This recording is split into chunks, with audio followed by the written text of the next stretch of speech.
Yo, welcome back to the Further Your Lifestyle podcast, conversations on lifestyle, passions, and hustles. My name's Chris.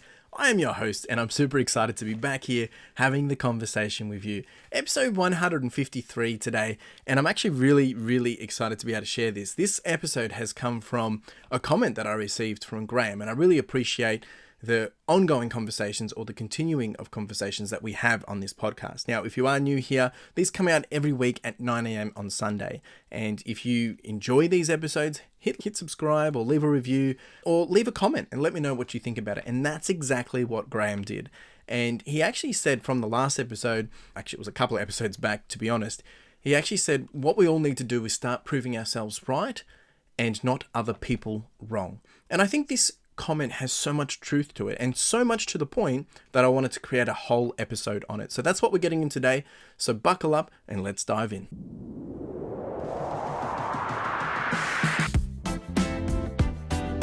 So if I read this out again, just so we can all hear it and you understand what the premise of this episode is what we all need to do is start proving ourselves right and not other people wrong. Now, with that, I think there's so much truth to this, into the points that we should focus on doing our best. We should feel proud of what we do. We should cheer for ourselves. We should cheer ourselves on.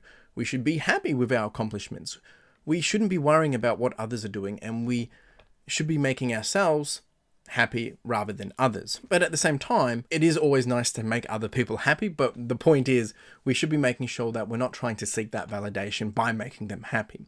Now, that's what we're diving into today, the concept of proving ourselves right and not other people wrong. It's not about them being wrong, and it's not about us being right over them, but it's actually about knowing what you're doing is you're doing it with confidence, you're doing it with conviction, and you're doing it with passion, and you're doing it for the right reasons.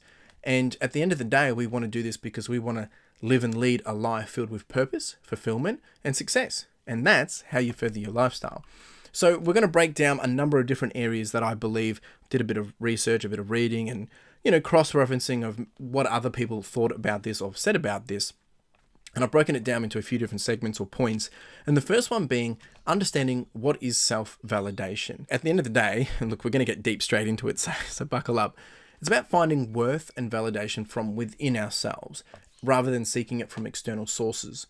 Now, this is very hard in this day and age because we have so much vanity metrics and there's so many numbers. Now, I can speak very openly on this because I have a YouTube channel, I have a podcast, and as soon as I go live, as soon as I put this out to you, I start getting metrics played back to me. I get numbers saying how many people watched it, how long did you watch it for, how many likes did I get, am I getting any comments? It's like when I sell something on eBay, I can review my numbers over every 90 days and see, am I up, am I down, am I doing better than yesterday, am I doing better than a year ago? All these vanity metrics. When you post something online, how much reactions are getting it? How much love is it getting? How much likes? How many comments? All these different things. And it's tough. It's very hard. But at the end of the day, understanding our own self-validation really comes from about doing our best and feeling proud of those accomplishments and being able to cheer ourselves on, as I said before, without worrying about what others think. Now, I want to ask you a few questions on this. Have you ever felt the need to seek validations from others? Now, I'll put my hand up and say yes. I'm a people pleaser. I like to try and bring everyone together and try and keep everyone happy. But I am also learning that that's not always the best way to go about it, because I need to stand up for myself. I need to stand up for what I believe in and protect my own brand and my own beliefs, right? Now, I'm not saying that my beliefs are better than anyone else's, but there's nothing wrong with us having our own personal opinions. And we shouldn't need to seek validation from other people to make us feel good about having those opinions. The other question I'll ask you is, what does self-validation mean to you? For me, it means confidence. It means doing it without the care. And I think over the last 4 years, this has become more evident in my life more than ever. And being self-aware of it, of being able to create something that you're comfortable about, comfortable sharing about, that you're passionate about, but also you can say it without a doubt, knowing that this is what you believe and this is what you're happy to share. And that's your vision, that's your goal, that's your North Star. The other question I'll ask you is, how do you feel when you achieve something you've worked hard for? I mean, I feel great. And sometimes we won't achieve and get the results we expect. But how do you feel about it anyway? I think that's the other thing, because sometimes when we don't get the results we want, we do seek validation from someone else that that's okay. Now, it's okay that we don't get the results that we want, but having someone else justify it for you isn't going to necessarily help you. You need to understand what went wrong, what went right. Now, what are you going to do about it? The next one is embracing self-belief. Now, it's essential to our journey, towards personal growth and success, or furthering your lifestyle in this case. And it involves trusting in ourselves and our abilities, even in, when we do have those moments of doubt or when we do face criticism from others. And look, again, I'm not saying this as if I've figured it out. I'm not saying this that I've got it all going well. But the reality is, what we need to be doing is, instead of seeking approval from external sources, we need to cultivate, I guess, a confidence from within. And there's some questions that go along with this, which are, what are some of the ways that you can cultivate self-belief in your own life? I think for us, it really does come back to understanding, what are we trying to achieve? This is for me personally. When you know what you want and you know where you're going, you won't always know what it looks like, but you can know that the step that I'm doing today is going to get me closer to where I want to be a week away, or a month away, or a year away, or 2 years away. And when we have that and you start to see that momentum and those results, it's very, very encouraging. And I think you do need to come back and review this on a regular basis, whether it's via a vision board, or taking notes, or doing a journal, whatever it may be. And when you do that, you can start to reignite those passions and that self-belief that you have when you started. The next question I'll ask you is, how do you handle doubt or criticism from others? Me personally, I get very defensive. I put up a wall very quickly. However, I've been learning to try and understand from other people's perspectives and understand, are they trolling? Are they just being cheeky? Are they just trying to be funny? Or is there some meat there that actually, I can take some feedback from? Feedback is great, right? But we need to also not let it become something which is a negative trait. But we need to understand that sometimes a lot of these things aren't personal. People say things without adding context. On the internet, keyboard warriors. We put things out there, but when you're talking to someone like this, you can see my eyes, you can see my hands, you can see how I'm interacting with you and how I'm trying to talk with love. But, I'm tough love. Whereas when someone writes a comment, you don't know if they're doing it with love, out of just because they're annoyed at you, or whatever. Who knows? I have no idea. So I think we need to be very mindful of that. The next one I'll ask you is, and this is probably a question more for me, but share a time when believing in yourself helped you overcome a challenge.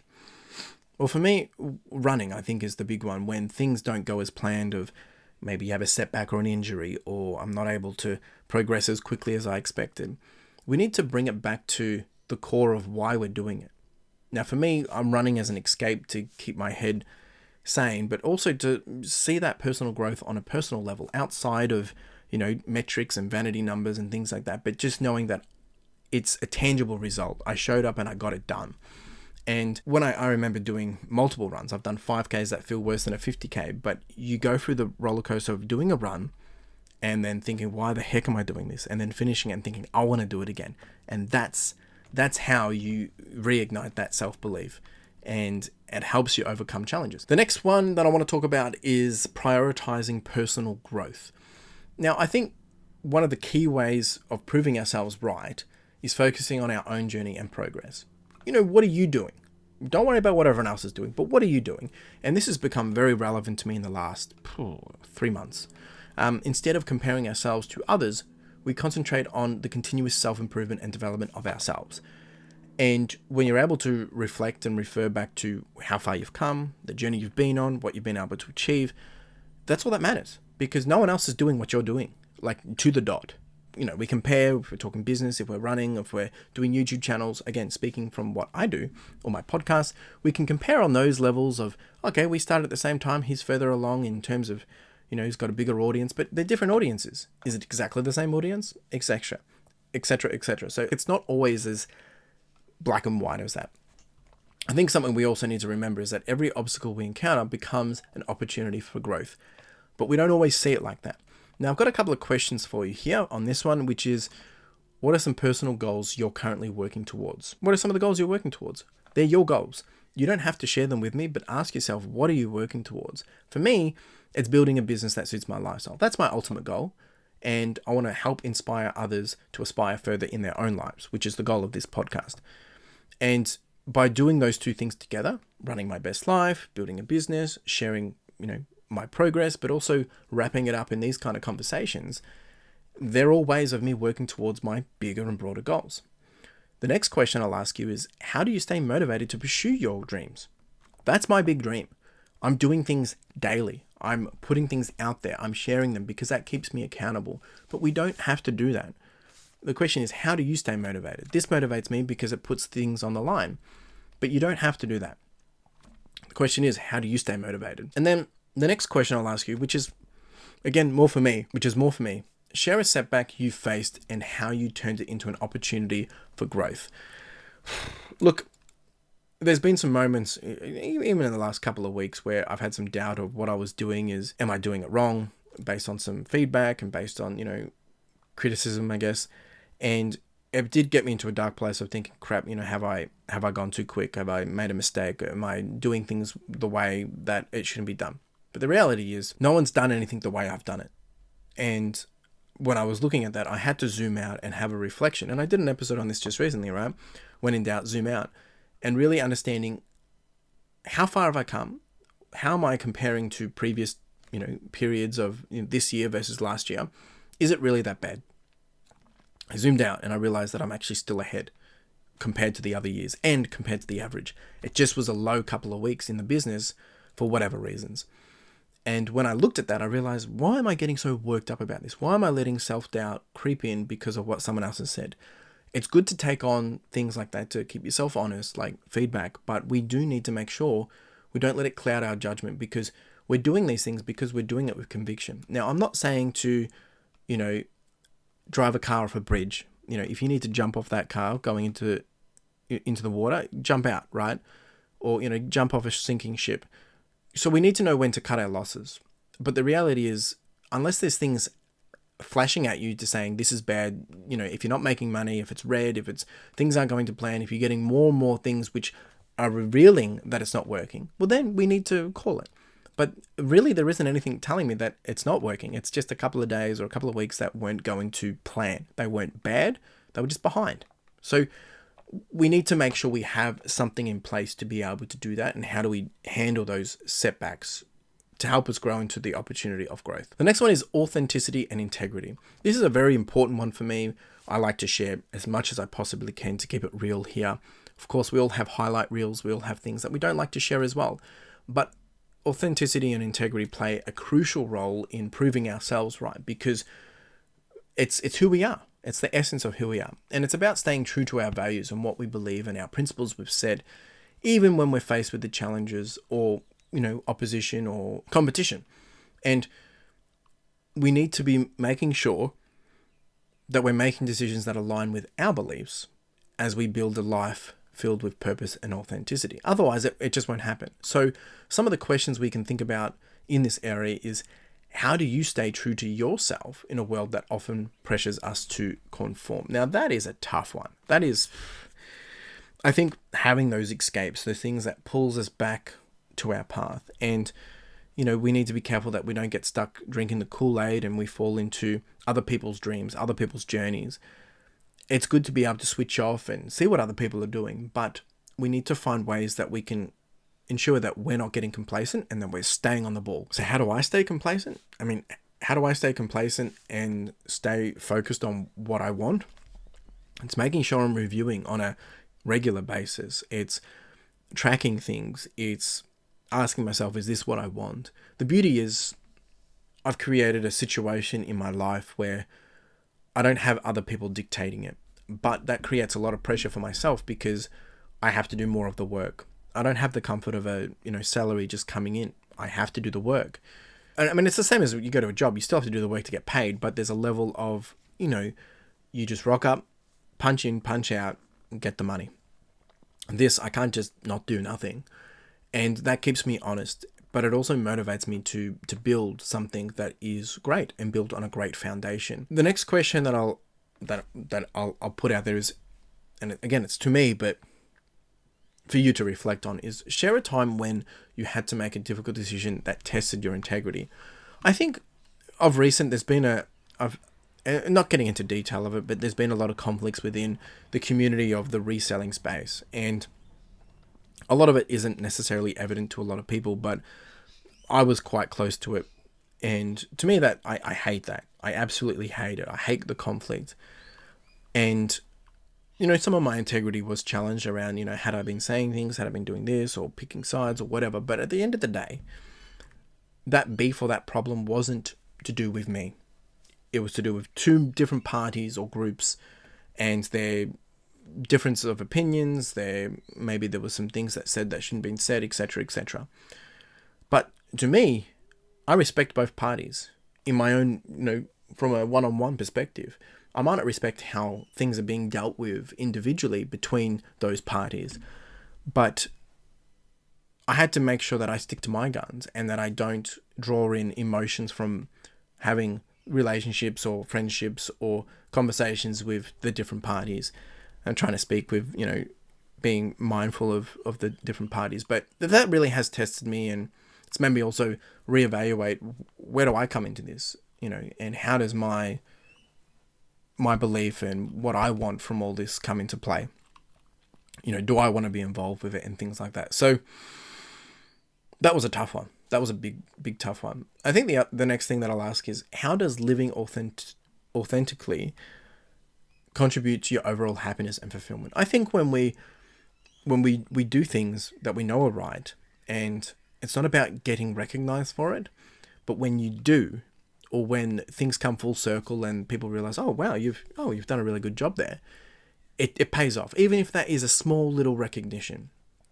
To me, that's what pays it off. Is you put in the hard work and you see the results. Sometimes that result might not be someone else calling it out, but you just see the result. That's what makes it fulfilling for me. But more so, I think, when you're able to inspire, encourage others, and you see them see and achieve what they want, that's the best fulfillment. Which actually leads to the final point, which is, by proving ourselves right and embracing on our journey with authenticity and with confidence and passion, we can inspire others to do the same. And that's what the whole purpose of this podcast is to inspire others to aspire further in their own lives. And as we take our own actions, we have the power to motivate and to uplift and hopefully give others that same ripple effect of positivity and empowerment. And I've got some questions on this as well. Like, again, asking myself this: how do you hope to inspire others through your own journey of self-validation? Well, me doing these episodes, this is exactly that. Knowing that I'm putting this out, I'm not doing it for anyone in particular. I'm doing it for whoever needs to hear it. I'm doing it for me just as much as I work through my own crap. But it's important to understand that we all go through things and we need to help ourselves, but we do need to help others too. And I'm just trying to create my thing that I want in life. The next one is, the question is, share a role model or mentor who has inspired you to believe in yourself. I think there's been a lot of people. And, my old boss, when I decided to leave the 9-to-5, he was, even outside of me taking a chance on myself, he was a huge role model to me, and we had some really great conversations, and I really enjoyed that confidence that we had in each other. But, he encouraged me to go do this, do it. And I had actually all three people that were above me in leadership, and I reached out to them and we had the conversations. They all encouraged me and supported it and saw why it made sense to do it, and that inspires me. And I see other people doing it, and look, there's plenty of people that are way ahead of me, and maybe they've been able to do things quicker than me, which is encouraging. But it also motivates me to know that it's possible, that it's very possible. And the last question that I'll ask is, how can we support and uplift each other in the pursuit of personal growth and fulfillment? I think keeping it real, keeping it honest, but being polite and doing it with kind candor. Gary Vee talks about this in his, the 12 Emotions of Business. And it's very important that when we do things, we should do it with love, do it with the intention, but not make it personal. Business is business. If someone wants to buy something off me and they say, hey, can you give me a good deal? I say, yeah, this is what I can do. I can give you 20% off. And then they'll be like, oh, but you get this cheaper. Like, why can't you do more? It's, well, I can't do it more because if I do it more, I'm not making any money. So where's the respect, right? So I think we need to find ways that we can help each other, respect that, do it with love, but also be kind, right? It's not about why should one person get a better result or why should one person have a better life. I know it's not possible to have that equality so simply just divided upon everyone, but we all have our own crap that we're dealing with. We're going through life and we don't walk in each other's shoes. We can try to perceive how that looks.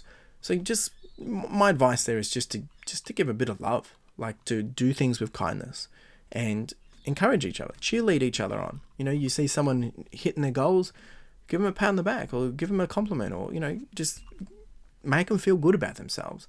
Not for the wrong reasons. Don't tell them what they want to hear. Tell them what they need to hear, but with love.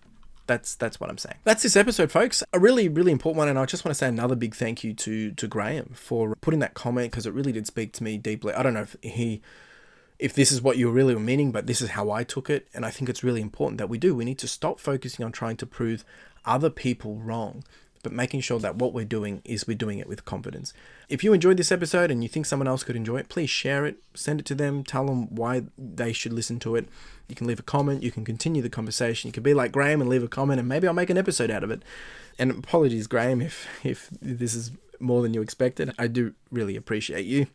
Appreciate you all listening, tuning in, whether you're watching, whether you're listening. It does mean the absolute world to me. But at the end of the day, we're doing this to help further other people's lifestyles. So the more people that can hear this, the more people that can understand it and learn it, that's really the intention here. So tune in next week. We'll be back at it again, and you have a wonderful day.